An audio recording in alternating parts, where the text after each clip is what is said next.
रात के वक्त जब दिल्ली में खून को जमा देने वाली सर्द हवाएं चल रही थी, उस वक्त सभी लोग अपने अपने घरों में रजाई कंबल में दबे हुए थे। सुनसान सड़क पर अचानक से होती पुलिस की जीप और एम्बुलेंस की आवाजों से सभी लोगों की नींद खुल गई। एक साथ इतनी सारी गाड़ियां आकर रुकी तो सभी कॉलोनी वाले अपने घरों से बाहर आ गए। क्या हुआ? मिस्टर चौधरी के घर इतनी भीड़ क्यों लगी हुई है?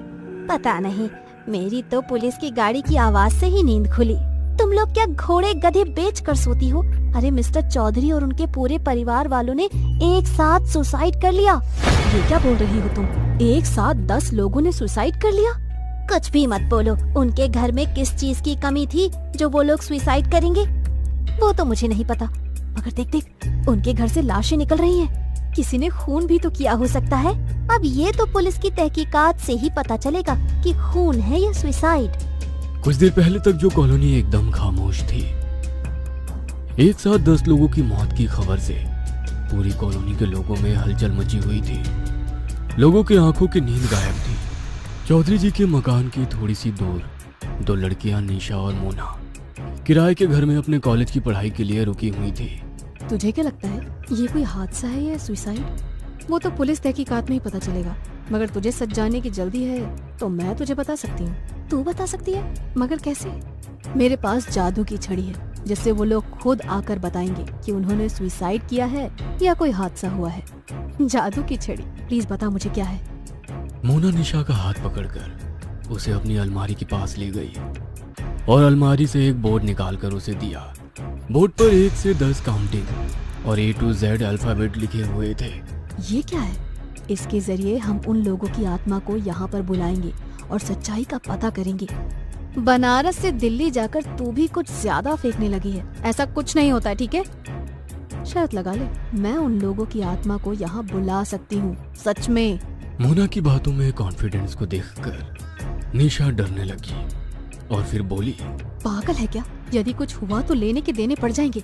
कुछ नहीं होता, मैंने कई बार अपने दादाजी को ये करते हुए देखा है। बनारस से दिल्ली आते वक्त चुपचाप उनकी अलमारी से निकाल कर ले आई थी मैं। मतलब तेरे घर वालों को पता भी नहीं है कि ये तेरे पास है? अरे तू इन सब लफड़े से दूर रह। यदि तू कहे तो हम लोग आत्मा को बुलाते हैं, है ना? कल पूर्णिमा की रात है, हम लोग उनकी आत्मा को बुलाएंगे। अगले दिन देर रात जब पूरी कॉलोनी में सन्नाटा पसरा हुआ था, सभी अपने अपने घरों में थे। दूर कुत्तों के भौंकने की आवाज आ रही थी। मोना अपने पलंग पर से उठी और उसने निशा को उसके साथ आने का इशारा किया। दोनों अपने मकान की छत पर चली गई। आसपास के घरों में उन्होंने देखा सब लोग घरों में थे। उन लोगों ने वो बोर्ड जमीन पर रखा और उसके आसपास मोमबत्तियां जलाई। वो बोर्ड जमीन पर रखकर उस पर एक कॉइन रखा। Any holy spirit paused away, please. Come and talk with us. Any holy spirit paused away, please. Come or talk with us. Spirit of Chaudhary families, come and talk with us. Spirit of Chaudhary families, come and talk with us. उन लोगों के बार बार बुलाने पर वहां तेजी से हवा चलने लगी, मगर इतनी तेज हवा चलने के बावजूद मोमबत्तियां अभी भी जल रही थी। ये देख निशा की हालत खराब हो जाती है, मगर मोना उसका हाथ टाइट से पकड़कर उसे खामोश रहने के लिए कहती है। तेज हवाओं के बीच उड़ता हुआ एक पत्ता वहां पर आकर रुक जाता है। वो पत्ता और कुछ नहीं बल्कि चौधरी फैमिली के हेड की आत्मा थी। उसके आते ही वो कॉइन अपनी जगह से खसकने लगता है। Thanks for coming. आपने हमें आपके आने का एहसास करा दिया। अब आप हमारे कुछ सवालों के जवाब दीजिए। कॉइन अपनी जगह से खसकते हुए यस पर जाकर रुका। ये देखकर निशा के दिल की धड़कन बढ़ गई। वह तुरंत अपनी जगह से खड़ी हो गई और वहां से जाने लगी। निशा रुक जा, इस तरह इसको अधूरे में छोड़कर नहीं जा सकते। जैसे हमने उसकी आत्मा को बुलाया है, उसे वापस भी भेजना होगा, वरना दिक्कत हो जाएगी। मुझे नहीं खेलना आत्माओं का कोई खेल, ना ही मुझे उनकी मौत में अब कोई दिलचस्पी है। कहते हुए वो गुस्से से सीढ़ियां उतरने लगी तो अचानक से उसका पैर मुड़ गया और वो धड़ाधड़ सीढ़ियों से नीचे जाकर गिर गई। उसका सर दीवार में लगा और सर फटने के कारण उसकी वहीं पर मौत हो गई। अपनी सहेली की दर्दनाक मौत देखकर मोना की चीख निकलने लगी। तभी कॉइन अपनी जगह से हिला और उसने स्टॉप लिख दिया।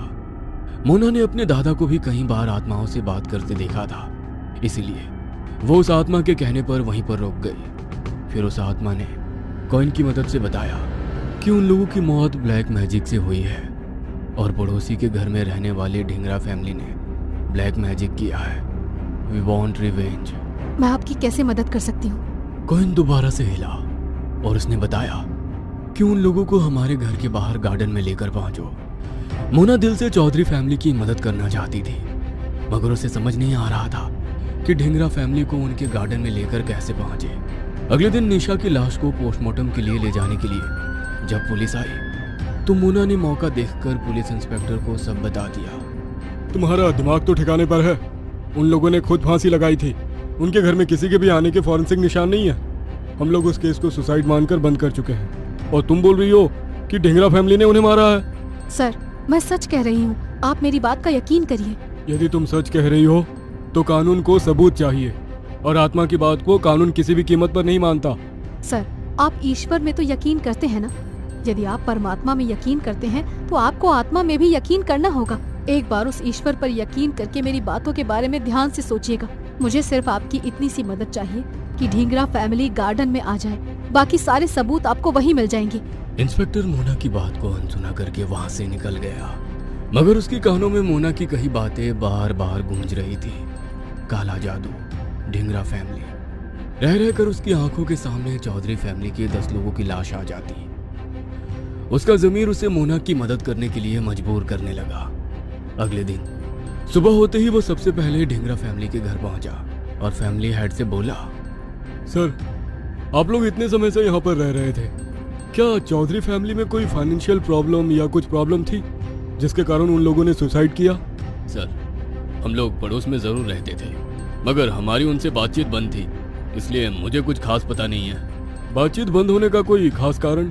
सर, मेरी फैमिली बड़ी है, मुझे उनका मकान खरीदना था। मैं उन्हें मार्केट वैल्यू से 1.5 गुना कीमत देने को तैयार था, मगर उन लोगों ने मना कर दिया।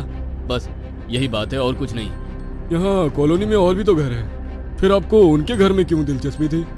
वो सर, रीजन मैं आपको बताता हूँ, आइए मेरे साथ। कहते हुए इंस्पेक्टर मिस्टर ढिंगरा का हाथ पकड़कर उन्हें चौधरी के गार्डन में ले गए। जैसे ही ढिंगरा वहां पर पहुंचे, वहां तेज हवाएं चलने लगी और गार्डन की मिट्टी खुद ब खुद उड़ने लगी। इसके कारण वहां पर एक गड्ढा हो गया। जैसे ही लोग उस गड्ढे के पास पहुंचे, वहां पर काला जादू किए हुए गुड़िया भी पड़ी थी। ये क्या है? मुझे क्या पता। इंस्पेक्टर और कुछ बोल पाते। इसके पहले ही वो गुड़िया वहां से निकली और ढिंगरा के गले पर आकर चिपक गई। वह दर्द से करा रहा था। देखते ही देखते उसके प्राण निकल गए।